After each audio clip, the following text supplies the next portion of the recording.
సాధారణంగా ఈ జీవిత భాగస్వామిని వెతుక్కోవడం అనేది అంటే ఒక అందమైన ప్రశాంతమైన ప్రయాణంలా ఉండాలి అని అనుకుంటాం కదా. అవును. ఒకప్పుడు అది పచ్చని పందిరి కింద బంధువుల మధ్య చాలా ప్రశాంతంగా జరిగేది. అవును, అప్పట్లో ఆ పద్ధతే వేరు. చాలా నెమ్మదిగా ఒక పద్ధతి ప్రకారం జరిగేది. అదే కదా. కానీ ఇప్పుడు ఆచరణలో చూస్తే పరిస్థితి చాలా భిన్నంగా కనిపిస్తుంది. అసలు ఉదయం నిద్రలేవగానే ఆ వందలాది వాట్సాప్ గ్రూపుల్లో మెసేజుల మోత, ఎక్కడి నుంచో పరిచయం లేని మధ్యవర్తుల ఫోన్ కాల్స్ వస్తుంటాయి. ఆ మధ్యవర్తుల గోలైతే మరీ ఎక్కువైపోయింది ఈ రోజుల్లో. కరెక్ట్. ఈ లోపు ఫోన్ తెర మీద చూస్తే ఫోన్ స్టోరేజ్ ఫుల్ అనే ఒక హెచ్చరిక. ఇదంతా చూస్తుంటే ఒక అందమైన ప్రయాణం కాస్త అత్యంత రద్దీగా ఉండే ఒక గందరగోళమైన మార్కెట్ లాగా మారిపోయినట్లు అనిపిస్తుంది. నిజమే. అంటే మనం టెక్నాలజీ వాడుతున్నాం, కానీ అది మనకొక తలనొప్పిలా తయారైంది. ఖచ్చితంగా. ఈ రోజుల్లో సరైన ప్రొఫైల్ వెతకడం అంటే ఒక పెద్ద గడ్డివాములో చిన్న సూదిని వెతకడం లాంటిది. పైగా ప్రతిరోజు ఆ గడ్డివాములో ఇంకొంత కొత్త గడ్డిని అంటే కొత్త బయోడేటాలను తెచ్చి పడేస్తుంటారు కదా. వామ్మో, అవును. ఆ ఇన్ఫర్మేషన్ ఓవర్లోడ్ అనేది చాలా విసుగు తెప్పిస్తోంది. అసలు ఆ సూది అప్పటికి దొరకడు అన్నంత నిరాశ వస్తుంది అప్పుడప్పుడు. అవును. అందుకే ఈ సమస్యకు పరిష్కారంగా వచ్చిన ఒక కొత్త విధానం గురించి ఈ విశ్లేషణలో మనం లోతుగా చర్చించబోతున్నాము. మన ముందు కొన్ని అత్యంత ఆసక్తికరమైన మూలాలున్నాయి. అంటే ఆ డాక్యుమెంట్స్ అన్ని మనం స్టడీ చేశాం కదా. అదే ఈ రెడ్డి మ్యాట్రిమోనీ సెంట్రల్ అడ్మిన్లు విడుదల చేసిన అధికారిక ప్రకటనలు, వారి కొత్త టెలిగ్రామ్ సేవల నియమావళి మరియు వారు ఖచ్చితంగా పాటిస్తున్న పారదర్శక విధానాలను వివరిస్తున్న పత్రాలు మన దగ్గర ఉన్నాయి. అవును, ఆ పత్రాలు చదువుతుంటేనే అర్థమవుతోంది వారి ఎంత పక్కాగా ప్లాన్ చేశారో. కరెక్ట్. ఈ పత్రాల ఆధారంగా మ్యాట్రిమోనీ సేవల్లో అడ్మిన్ల పారదర్శకత ఎలా ఉంది, పాత వాట్సాప్ గ్రూపుల నుండి టెలిగ్రామ్ గ్రూపుకు మారాల్సిన ఆవశ్యకత ఏమిటి, అసలు ఈ కొత్త విధానం సభ్యులకు ఎంత సురక్షితమైనది అనే విషయాలను మనం ఇవాళ విశ్లేషించబోతున్నాం. ఖచ్చితంగా. ఈ మూలాలను పరిశీలిస్తే ఇది కేవలం ఒక కమ్యూనిటీకి సంబంధించిన విషయం మాత్రమే కాదు. దైనందిన జీవితంలో ఎదురయ్యే ఒక పెద్ద డేటా సమస్యను ఎంత సమర్థవంతంగా పరిష్కరించవచ్చు అనేదానికి ఇదొక అద్భుతమైన ఉదాహరణగా నిలుస్తుంది. అవును, ఇది చాలా పెద్ద లెసన్ అనే చెప్పాలి. ఏ వ్యవస్థకైనా పునాది దాని వెనుకున్న వ్యక్తుల ఉద్దేశ్యమే కదా. ఈ పత్రాల్లో నాకు బాగా ఆసక్తి కలిగించిన విషయం ఏమిటంటే ఆ అడ్మిన్ల స్పష్టమైన ఆ నిస్వార్థమైన పాలసీలు. మొదటిది మరియు అత్యంత ముఖ్యమైనది ఏంటంటే ఈ వేదికలో ఎటువంటి బ్రోకరేజ్ లేదా మధ్యవర్తిత్వం లేదు అనేది. అంటే జీరో బ్రోకరేజ్ అన్నమాట. కరెక్ట్. వారు కేవలం ఒక వేదికను మాత్రమే కల్పిస్తున్నారు. పత్రాల్లో కూడా మేము ఎటువంటి బ్రోకరేజ్ చెయ్యము అని చాలా స్పష్టంగా పెద్ద అక్షరాలతో రాశారు. ఓహో, అది చాలా మంచి విషయం. అలాగే ప్రొఫైల్స్ విషయంలో కూడా ఎవరికి ప్రత్యేక ప్రాధాన్యత ఉండదు అని మెన్షన్ చేశారు కదా. అంటే అడ్మిన్లకు తెలిసిన వారు అనో పలుకుబడి ఉన్నవారనో ఎవరికీ ముందు వరుసలో స్థానమివ్వరనుకుంటా. అవును, అందరి ప్రొఫైల్స్ సమానమే. ఈ స్థాయి పారదర్శకత చాలా ఆకట్టుకుంటుంది. పైగా ఇంకో విషయం ఏంటంటే సాధారణ గ్రూపుల్లో చేరడానికి లేదా ప్రొఫైల్స్ చూడటానికి సభ్యుల నుండి ఎటువంటి డబ్బు అడగరు. ఇదంతా ఉచితంగానే అందిస్తున్నారు. నిజమే. ఇలా ఉచితంగా సేవలు అందించడం వెనుక ఒక బలమైన కారణం ఉంది. సభ్యుల కష్టార్జితాన్ని రక్షించడమే వారి ప్రధాన ఉద్దేశ్యం. అంటే ఈ మధ్యవర్తుల బారి నుంచి కాపాడటానికా? అదే కదా. బయట ప్రపంచంలో బ్రోకర్లు మరియు మోసగాళ్లు రకరకాల ఆశలు చూపి ఆ వేలకు వేలు డబ్బులు లాగేస్తుంటారు. అలా కాకుండా నేరుగా రెండు కుటుంబాలు ఎలాంటి మధ్యవర్తులు లేకుండా మాట్లాడుకునే అవకాశం కల్పించడమే ఈ ఉచిత సేవల లక్ష్యం. చాలా గ్రేట్ థాట్ ఇది. అయితే ఇక్కడ పత్రాల్లో ఇంకొక ఆసక్తికరమైన అంశం నేను గమనించాను. వారు ఒక సెంట్రల్ గ్రూప్ అనే దాన్ని కూడా నిర్వహిస్తున్నారు. అవును, ఆ సెంట్రల్ గ్రూప్ కాన్సెప్ట్ కొంచెం భిన్నంగా ఉంటుంది. ఈ పబ్లిక్ గ్రూపులన్నీ ఉచితమే గాని ఆ సెంట్రల్ ప్రైవేట్ గ్రూపులోకి ప్రవేశించడానికి మాత్రం ఒక చిన్న వన్ టైం రిజిస్ట్రేషన్ ఫీజు తీసుకుంటారు అని ఉంది. అవును, ఆ ఫీజు కూడా ఖచ్చితంగా వేదిక నిర్వహణ ఖర్చులకు మరియు ఆన్లైన్ ఈవెంట్స్ నిర్వహణ కోసమే అని పత్రాల్లో స్పష్టంగా రాసి ఉంది కదా. కరెక్ట్. మిగతా ఏ ఖర్చులకైనా కేవలం స్వచ్ఛందంగా ఇచ్చే విరాళాలను మాత్రమే స్వీకరిస్తామని వారు స్పష్టం చేశారు. అయితే ఇక్కడ సహజంగానే ఒక పెద్ద సందేహం వస్తుంది. దీన్ని ఒక పబ్లిక్ పార్క్ వర్సెస్ గేటెడ్ కమ్యూనిటీతో పోల్చి చూద్దాం. ఈ పోలిక బాగుంది, చెప్పండి. వాట్సాప్ లో లేదా టెలిగ్రామ్ లో ఉండే ఫ్రీ గ్రూపులు ఒక పబ్లిక్ పార్క్ లాంటివి అనుకుందాం. ఎవరైనా రావచ్చు, ప్రొఫైల్స్ చూడొచ్చు, వెళ్లిపోవచ్చు. కానీ ఈ సెంట్రల్ గ్రూప్ అనేది ఒక గేటెడ్ కమ్యూనిటీ లాంటిది. లోపలికి రావాలంటే రిజిస్ట్రేషన్ ఫీజు, సెక్యూరిటీ చెక్ అన్నీ ఉంటాయి. అవును, ఖచ్చితమైన రూల్స్ ఉంటాయి అక్కడ. సరే, అడ్మిన్ల ఉద్దేశం మోసగాళ్లను అడ్డుకోవడం అనే అర్థమైంది. కానీ ఒక వాస్తవం ఆలోచిద్దాం. ఒక బ్రోకర్కు ఏదైనా సంబంధం కుదిరితే ఆ 10,000 లేదా లక్షల్లో డబ్బులు వస్తాయి కదా. వస్తాయి. అదే ఒక పెద్ద బిజినెస్ అయిపోయింది ఇప్పుడు. అలాంటప్పుడు అడ్మిన్లు అడిగే ఈ 100 లేదా 1000 రూపాయల కనీస రిజిస్ట్రేషన్ ఫీజు నిజంగా ఆ బ్రోకర్లను అడ్డుకుంటుందా? అంటే లక్షలు సంపాదించే వాడికి ఒక చిన్న ఫీజు కట్టడం ఏమన్నా పెద్ద లెక్క? ఇది చాలా లోతైన విశ్లేషణ అవసరమైన ప్రశ్న. ఒకే ఒక ప్రొఫైల్ కోణంలో చూస్తే మీరు అన్నట్లు ఆ ఫీజు చాలా చిన్నదిగా అనిపించవచ్చు. అవును కదా, వాళ్ళు ఈజీగా కట్టేయొచ్చు. కానీ మనం ఒక బ్రోకర్ వ్యాపారం ఎలా నడుస్తుందో, అంటే ఆ ఎకనామిక్స్ ఆఫ్ స్పామ్ ఎలా ఉంటుందో అర్థం చేసుకోవాలి. ఎకనామిక్స్ ఆఫ్ స్పామ్ అంటే? ఆన్లైన్ వేదికలలో బ్రోకర్లు ఏ ఒక్కరి మీదో ఆధారపడరు. వారు వందల కొద్దీ ఫేక్ అకౌంట్స్ ను, నకిలీ ప్రొఫైల్స్ ను చాలా సులభంగా సృష్టించి గ్రూపులలో వదులుతారు. ఓహో, ఒకేసారి 100 అకౌంట్స్ ఆపరేట్ చేస్తారా? అవును, 100 మందికి వల వేస్తే అందులో కనీసం ఒకరిద్దరి దొరుకుతారు కదా. ఉచితంగా దొరికే వేదికలలో వారికి 100 అకౌంట్లు సృష్టించడానికి ఎలాంటి ఖర్చు ఉండదు. వాళ్ల పెట్టుబడి 0. ఓకే, అంటే వారి అసలు బలం ఆ ఉచిత ప్రవేశమే అన్నమాట. ఖచ్చితంగా. కానీ ఎప్పుడైతే మీరు ఒక ఫీజు పెడతారో, ఆ బ్రోకర్ 10 వేరు ప్రొఫైల్స్ తో లోపలికి రావాలనుకుంటే 10 సార్లు ఫీజు కట్టాలి. 100 ప్రొఫైల్స్ కు 100 సార్లు డబ్బులు కట్టాలి కదా. వమ్మో, అప్పుడు వాడి పెట్టుబడి చాలా పెరిగిపోతుంది కదా. అదే పాయింట్. పైగా ఆ ఫీజుతో పాటు ఒక ఖచ్చితమైన ఐడెంటిటీ వెరిఫికేషన్ కూడా ఉంటుంది. ఇదంతా ఒక బ్రోకర్కి ఏ మాత్రం లాభసాటి కాదు. వారి పెట్టుబడిపై రాబడి, అదే రిటర్న్ ఆన్ ఇన్వెస్ట్మెంట్ పూర్తిగా దెబ్బతింటుంది. అంటే వాళ్ళకి వర్కౌట్ అవ్వదు అంటారు. అవును. కాబట్టి వారు తమ సమయాన్ని ఇక్కడ వృధా చేసుకోకుండా సులభంగా ఉచిత ప్రవేశం ఉండే ఇతర సాధారణ గ్రూపుల వైపు వెళ్లిపోతారు. ఈ కనీస ఫీజు వల్ల ఆ గేటెడ్ కమ్యూనిటీ లోపలికి కేవలం సీరియస్ గా సంబంధాలు చూసేవారు మాత్రమే వస్తారు. అంటే తమ నిజమైన వివరాలు ఇచ్చే కుటుంబాలు మాత్రమే అడుగు పెడతాయి. కరెక్ట్. ఆ ఫిల్టర్ లాగా పనిచేస్తుంది ఈ చిన్న ఫీజు. ఆ చిన్న ఫీజు వెనక ఎంత పెద్ద గణాంకాల వ్యూహం ఉందో ఇప్పుడు స్పష్టంగా అర్థమవుతోంది. సరే, అడ్మిన్ల ఉద్దేశ్యం పారదర్శకతను పెంచడం, మోసాలను అరికట్టడం అని పత్రాల ద్వారా తెలిసింది. అవును. కానీ ఆ లక్ష్యాన్ని చేరుకోవడానికి అందరికీ బాగా అలవాటైన ఆ పాత వాట్సాప్ విధానం ఎందుకు సరిపోలేదు? అసలు టెలిగ్రామ్కి ఎందుకు మారాల్సి వచ్చింది? పత్రాల్లో దీనికి సంబంధించిన సాంకేతిక కారణాలు చాలా విపులంగా ఇచ్చాయి కదా. అవును, సాంకేతిక పరిమితులు ఒక పెద్ద వ్యవస్థను ఎంతలా ఉక్కిరిబిక్కిరి చేస్తాయో ఈ వాట్సాప్ విధానం చూస్తే తెలుస్తోంది. మొదటి అతిపెద్ద సమస్య ఏంటంటే కెపాసిటీ. అవును కదా, వాట్సాప్ లో లిమిట్ ఉంటుంది. వాట్సాప్ లో ఒక గ్రూప్ లో కేవలం 1024 మంది మాత్రమే ఉండగలరు. అదే టెలిగ్రామ్ లో అయితే ఒకే గ్రూప్ లో ఏకంగా 2 లక్షల మంది ఉండొచ్చు. 2 లక్షలా? వామ్మో, ఇది చాలా పెద్ద తేగ. అవును, లక్షలాది మంది ఉన్న ఒక మ్యాట్రిమోనీ కమ్యూనిటీ కోసం పాత పద్ధతిలో అడ్మిన్స్ 100కు పైగా చిన్న వాట్సాప్ గ్రూపులు మెయింటైన్ చేయాల్సొస్తుంది. ఒకసారి ఊహించండి, ఉదయం లేవగానే ఒకే బయోడేటాను ఆ 100 గ్రూపుల్లో ఫార్వర్డ్ చేయాలంటే ఆ అడ్మిన్ల ఫోన్ ఎంత నెమ్మదిస్తుంది. ఖచ్చితంగా ఫోన్ హ్యాంగ్ అయిపోతుంది. వారికి ఎంత సమయం వృధా అవుతుంది అసలు. ఇది నిర్వహణ పరంగా ఒక పీడకల అని చెప్పాలి. నిర్వహించే అడ్మిన్లకు అది కష్టమే, కానీ అందులో ఉండే సాధారణ సభ్యులకు వచ్చే అతిపెద్ద సమస్య ఇంకోటుంది. అదే చరిత్ర మరియు శోధన, అంటే హిస్టరీ అండ్ సర్చ్. ఈ పాయింట్ చాలా ఇంపార్టెంట్. వాట్సాప్ లో ఒక కొత్త సభ్యుడు ఈ రోజు గ్రూప్ లో చేరితే నిన్నటి వరకు ఆ గ్రూప్ లో వచ్చిన మెసేజ్లు ఏవీ కనిపించవు కదా. అదొక ఖాళీ పలకలాగా ఉంటుంది. అదే కదా అసలు ప్రాబ్లం. దీనివల్ల ప్రొఫైల్ ఉన్నవారు కొత్తగా చేరిన వారి కోసం వారానికి 3-4 సార్లు తమ డేటాను మళ్లీ పోస్ట్ చేస్తూనే ఉండాలి. అంటే ప్రతిరోజు అదే పని. ఒకే ప్రొఫైల్ మళ్లీ చూసి జనాలు విసిగిపోతారు. అవును. అదే టెలిగ్రామ్ లో అయితే ఫుల్ చాట్ హిస్టరీ ఉంటుంది. గ్రూప్ మొదలుపెట్టినప్పటి నుంచి ఉన్న డేటా అంతా ఎప్పుడు కొత్తగా చేరినా కనిపిస్తుంది. ఓహో, అంటే 1 టైం పోస్టింగ్ అన్నమాట. కరెక్ట్. ఒక్కసారి పోస్ట్ చేస్తే చాలు, అది ఎప్పటికీ ఆ డేటాబేస్ లో భద్రంగా ఉండిపోతుంది. అంతకంటే ముఖ్యమైన పాయింట్ వ్యవస్థీకరణ, అంటే ఆర్గనైజేషన్. ఆర్గనైజేషన్ అంటే ఇందాక గడ్డివాములో సోది సామెత అనుకున్నాం కదా.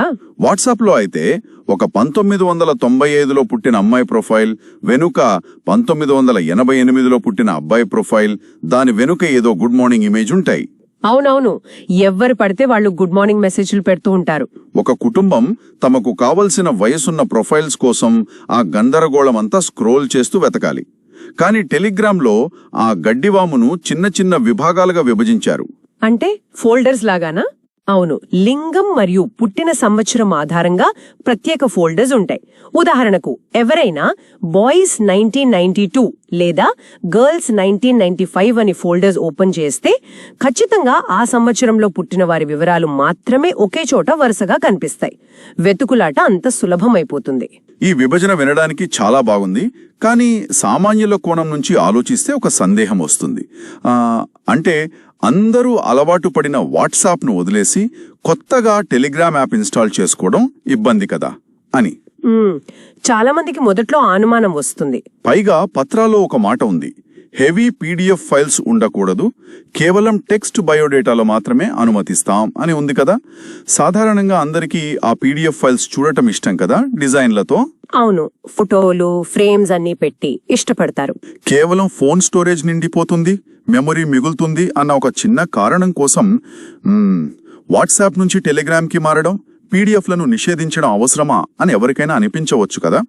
ఇది చాలా సహజమైన ఆలోచనే, కానీ విశ్లేషణాత్మకంగా చూస్తే ఇది కేవలం ఒక స్టోరేజ్ సమస్య మాత్రమే కాదు. ఇది నాణ్యత మరియు డేటా స్టాండర్డైజేషన్ గురించిన విషయం. స్టాండర్డైజేషన్ అంటే అంతా ఒకే ఫార్మాట్లో ఉండడం కదా.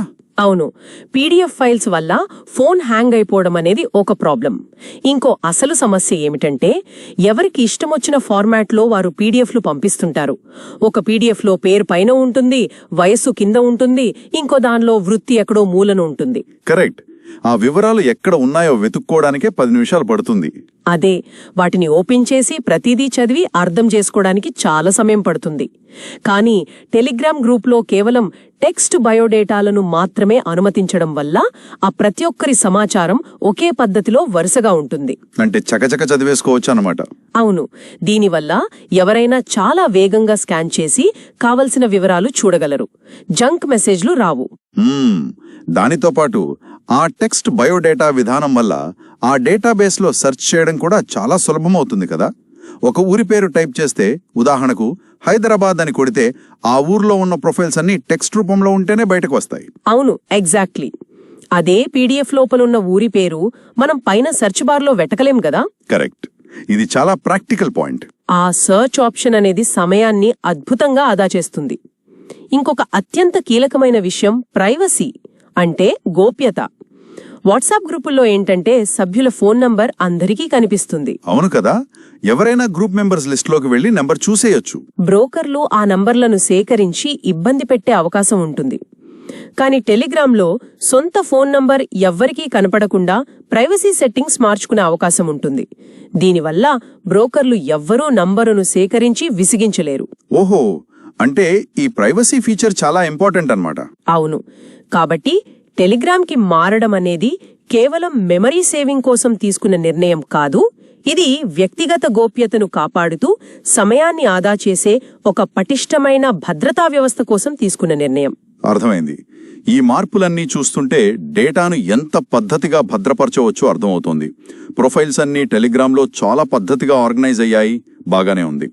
అంతా టెక్స్ట్ రూపంలో చదివేసుకున్నాము అనుకుందాం. ఆ తర్వాత స్టెప్ ఏంటి అని కదా మీ ప్రశ్న? అదే, వాస్తవానికి 2 కుటుంబాలు ఒకరినొకరు ఎలా పరిచయం చేసుకుంటారు? కేవలం ఫోన్లో టెక్స్ట్ చూసి పెళ్లి లాంటి పెద్ద నిర్ణయం తీసుకోలేరు కదా. ముఖాముఖి మాట్లాడుకోవాలి, వారి ఆలోచనలు పంచుకోవాలి. అవును, అప్పుడే కదా ఒక స్పష్టత వచ్చేది. ఆ ప్రాసెస్ ఎలా ఉంటుందో కూడా ఈ పత్రాల్లో వివరించారు. ముఖ్యంగా ఆన్లైన్ వివాహ పరిచయ వేదిక గురించి ఇందులో ప్రత్యేకంగా ప్రస్తావించారు. అసలు ఇదెలా పనిచేస్తోంది? అది నిజంగా ఒక కీలకమైన అడుగు. ఈ ఆన్లైన్ వివాహ పరిచయ వేదిక అనేది ఒక ఇంటరాక్టివ్ మీటింగ్. ఇది కేవలం ఫోన్లో ప్రొఫైల్స్ చూసుకోవడానికి మాత్రమే పరిమితం కాకుండా ఒక అడుగు ముందుకు వేసి సభ్యులు తమ బయోడేటా మరియు ఫోటోలను అందరి ముందు ప్రదర్శించి మాట్లాడొచ్చు. అంటే ఒక వర్చువల్ మీటింగ్ లాగానా? అవును, వారి అభిప్రాయాలను, అవసరాలను నేరుగా మాట్లాడుకోవడానికి అవకాశం కల్పిస్తోంది. బ్రోకర్ల ప్రమేయం లేకుండా నేరుగా 2 కుటుంబాలు ఆన్లైన్లో కలుసుకుని మాట్లాడుకోవడం అంటే ఇదే. అయితే ఈ ఆన్లైన్ ఈవెంట్కు సంబంధించిన రుసుము వివరాలు కొంచెం ఆసక్తికరంగా ఉన్నాయి. పత్రాల ప్రకారం ఆ రెడ్డి మ్యాట్రిమోనీ సెంటర్లో ఆ వన్ టైం రిజిస్ట్రేషన్ ఫీజు కట్టి ప్రైవేట్ టెలిగ్రామ్ గ్రూపులో చేరిన వారికి ఈ మొదటి ఈవెంట్ ఉచితంగా అందిస్తున్నారు కదా? అవును, మొదటి ఈవెంట్ కాంప్లిమెంటరీ అన్నమాట. ఆ తర్వాత నుండి ప్రతి ఈవెంట్కు 1000 రూపాయలు చెల్లించాలి. ఒకవేళ ఎవరైనా ఆ టెలిగ్రామ్ సెంట్రల్ సేవలు గ్రూపులు ఏమీ వద్దు, కేవలం నేరుగా ఈ ఈవెంట్లో పాల్గొంటాను అనుకుంటే వారు కూడా 1000 రూపాయలు చెల్లించి నేరుగా ఈవెంట్లో పాల్గొనవచ్చు అని స్పష్టమైన ఆప్షన్స్ ఇచ్చారు కదా. ఇది చాలా బ్యాలెన్స్డ్ విధానం. సెంట్రల్ గ్రూప్లో చేరిన వారికి మొదటి ఈవెంట్ ఉచితంగా ఇవ్వటం ద్వారా ఆ ప్లాట్ఫామ్ మీద నమ్మకం కలిగేలా చేస్తున్నారు. అవును, ఒక ట్రస్ట్ బిల్డ్ అవుతుంది. ఆ తర్వాత ఈవెంట్స్లకు నామమాత్రపు రుసుము వసూలు చేయడం వెనుక ముఖ్యమైన ఉద్దేశ్యం ఉంది. ఉచితంగా జరిగే వీడియో మీటింగ్స్కి ఏంటంటే కేవలం కాలక్షేపం కోసం వచ్చేవారు ఎక్కువగా ఉంటారు. ఖచ్చితంగా ఊరికే విండో షాపింగ్ లాగా వస్తుంటారు. అదే, ఒక చిన్న రుసుము పెట్టడం వల్ల ఆ ఈవెంట్ నిర్వహణకు అవసరమైన టెక్నికల్ సపోర్ట్ వస్తుంది. అలాగే నిజంగా వివాహం కోసం సీరియస్గా ప్రయత్నిస్తున్న వారు మాత్రమే ఆ వీడియో మీటింగ్స్కు వస్తారు. నాణ్యత పెరుగుతుంది. ఇది ఆమోదయోగ్యమైన విషయమే. అయితే అసలు ఆ సెంట్రల్ గ్రూప్లో చేరడానికి వాళ్ళు పెట్టిన రిజిస్ట్రేషన్ విధానం చూస్తేనే ఎవరికైనా కొంచెం విసుగు రావచ్చు. అంటే ఆ 4 దశల ప్రక్రియ గురించే కదా మీరంటుంది? అవును, పత్రాల్లో ఇచ్చిన ఆ ప్రాసెస్ చూడండి. మొదట ప్లేస్టోర్ నుండి టెలిగ్రామ్ యాప్ ఇన్స్టాల్ చేయాలి. రెండవది అందులో ఒక పబ్లిక్ గ్రూప్లో చేరాలి. మూడవది అక్కడ ఇచ్చిన ఒక గూగుల్ ఫామ్ లింక్ క్లిక్ చేసి వివరాలన్నీ నింపాలి. ఆ ఫామ్లో డీటెయిల్స్ ఇవ్వాలి. అవును. నాలుగవది అదంతా పూర్తయ్యాక మళ్లీ టెలిగ్రామ్లో అడ్మిన్కు వ్యక్తిగతంగా మెసేజ్ చేసి అప్పుడు ఆ సెంట్రల్ గ్రూప్ లింక్ పొందాలి. ఇదంతా చూస్తుంటే ఏదో పెద్ద ప్రభుత్వ కార్యాలయంలో దరఖాస్తు చేసుకుని వీసాకు అప్లై చేసినట్లుంది కదా.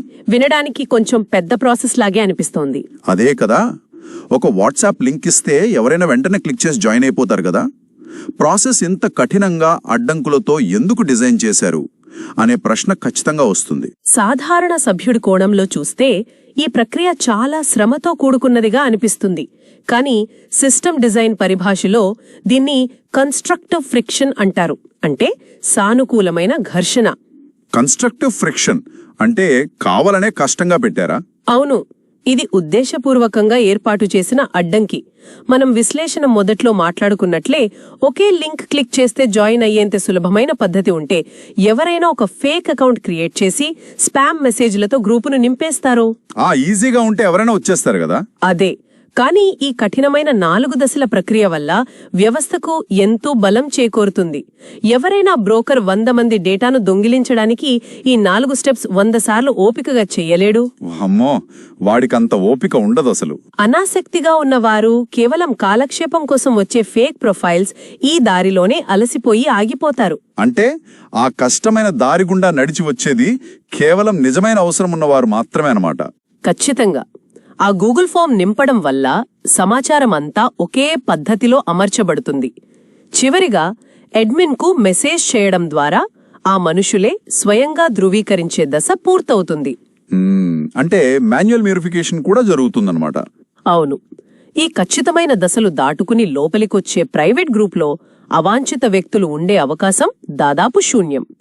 తమ పిల్లల భవిష్యత్తు కోసం నిజంగా శ్రద్ధ తీసుకునే తల్లిదండ్రులు ఈ 10 నిమిషాల ప్రక్రియను ఒక భద్రతా కవచంగా భావిస్తారు తప్ప భారంగా అనుకోరు. ఈ అడ్డంకులు మోసగాళ్లను బయటే నిలవరిస్తాయి. ఈ కోణంలో విశ్లేషిస్తే కష్టంగా అనిపించే ఆ ప్రాసెస్ వెనుక ఎంత బలమైన రక్షణ వలయం ఉందో స్పష్టంగా అర్థమవుతుంది. ఈ మొత్తం చర్చ ద్వారా కొన్ని కీలకమైన అంశాలు బయటపడ్డాయి మనకి. అవును, చాలా పాయింట్స్ కవర్ చేశాం మనం. మొదటగా ఈ సేవలను నడిపిస్తున్న అడ్మిన్ల పారదర్శకత. మధ్యవర్తిత్వం లేకుండా ఉచితంగా పబ్లిక్ సేవలు అందిస్తూనే ప్రైవేట్ సెంట్రల్ గ్రూప్ కోసం తీసుకునే నామమాత్రపు ఫీజును కేవలం నిర్వహణ కోసం మాత్రమే వాడటం అనేది వారి నిస్వార్థ విధానాన్ని సూచిస్తోంది. కరెక్ట్. ఆ పాయింట్ చాలా ఇన్స్పైరింగ్. రెండోది, సాంకేతికతను వాడుకునే విధానం. గందరగోళమైన వాట్సాప్ నుండి టెలిగ్రామ్కు మారటం ద్వారా 2 లక్షల మంది కెపాసిటీని తట్టుకోవటం, సర్చ్ హిస్టరీ అందుబాటులో ఉంచటం మరియు వయస్సుల వారీగా డేటాను ఆర్గనైజ్ చేయటం. అలాగే ఈ చర్చలో బయటపడిన మరో ముఖ్యమైన అంశం భద్రత. ఆ కఠినమైన వెరిఫికేషన్ ప్రక్రియ, ఆ 4 దశల రిజిస్ట్రేషన్ ద్వారా అవాంఛిత వ్యక్తులను, బ్రోకర్లను దూరంగా ఉంచి నాణ్యమైన ఆన్లైన్ పరిచయ వేదికలను నిర్వహించడం. అవును కదా, ఇదొక మాస్టర్ క్లాస్ లాగా ఉంది ఆర్గనైజేషన్కి. ఇది కేవలం మ్యాట్రిమోనీకే పరిమితమైన పాఠం కాదు. కమ్యూనిటీ డేటాను ఆర్గనైజ్ చేయాలన్నా, లేదా ఏదైనా సున్నితమైన సమాచారాన్ని భద్రపరుస్తూ సేవలు అందించాలన్నా ఇదొక కేస్ స్టడీ. నిజమే. సరైన టెక్నాలజీకి ఒక స్పష్టమైన నిజాయితీతో కూడిన పాలసీ తోడైతే ఫలితాలు ఎంత అద్భుతంగా ఉంటాయో ఈ రెడ్డి మ్యాట్రిమోనీ సెంట్రల్ సేవలు నిరూపిస్తున్నాయి. ఖచ్చితంగా. ఇవి సభ్యుల సమయాన్ని ఆదా చేయడమే కాకుండా డేటా గోప్యతను, మానసిక ప్రశాంతతను కూడా కాపాడుతున్నాయి. జ్ఞాపకం గుర్తొస్తోంది. ఆ రోజుల్లో పెళ్లి సంబంధం కుదర్చాలంటే ప్రతి ఊర్లో ఒక పెద్ద మనిషి ఉండేవారు కదా. అవును, అరుగు మీద కూర్చుని సంబంధాలు మాట్లాడేవారు. అదే, ఆయన దగ్గర ఊర్లో ఉన్న సంబంధాల వివరాలన్నీ ఒక పద్ధతిలో ఉండేవి. ఎవరి గురించి అడిగినా నమ్మకమైన సమాచారం దొరికేది. ఇప్పుడు ఆ పెద్ద మనిషి స్థానంలో ఈ అడ్మిన్లు టెలిగ్రామ్ ప్లాట్ఫామ్ను ఉపయోగించి ఒక ఆధునిక, పారదర్శకమైన, భద్రతతో కూడిన పెద్ద మనిషి వ్యవస్థను సృష్టించారు అనొచ్చు. చాలా మంచి పోలిక ఇది. ఖచ్చితంగా ఇది మోడ్రన్ పెద్ద మనిషి వ్యవస్థే. ఆ గడ్డివాము నుంచి సెకండ్లో వెతుక్కోగలిగే ఒక పటిష్టమైన డేటాబేస్ వరకు జరిగిన ఈ పరిణామం చాలా అద్భుతం. సరే, ఈ చర్చ ముగించే ముందు మనం ఎవరైనా ఆలోచించాల్సిన ఒక ఆసక్తికరమైన అంశం ఉంది. చెప్పండి. ఒక చిన్న యాప్ మార్పు మరియు ఒక కనీస రుసుము అనేవి జీవిత భాగస్వామిని వెతికే అంత పెద్ద మరియు సున్నితమైన ప్రక్రియలో మధ్యవర్తులను, వారి వ్యాపారాన్ని పూర్తిగా పక్కన పెట్టగలిగితే ఆలోచించండి. అవును, అది సాధ్యమైంది కదా. మరెన్నో సంక్లిష్టమైన రంగాల్లో, ఉదాహరణకు రియల్ ఎస్టేట్ కొనుగోళ్లు, ఉద్యోగ అన్వేషణ లేదా రైతుల వ్యవసాయ ఉత్పత్తుల మార్కెటింగ్ లాంటి రంగాల్లో ఇలా పారదర్శకమైన పాలసీలతో కన్స్ట్రక్టివ్ ఫ్రిక్షన్ ఉపయోగిస్తూ డేటాను ఆర్గనైజ్ చేస్తే ఇంకెన్ని అద్భుతాలు సాధించవచ్చో కదా. వమ్మో, ఖచ్చితంగా. ఇది నిజంగా ఒక రెవల్యూషన్ అవుతుందా ఆయా రంగాల్లో? ఇది నిజంగా శ్రోతలు ఆలోచించాల్సిన విషయం. మరో ఆసక్తికరమైన విశ్లేషణతో మనం మళ్ళీ కలుద్దాం.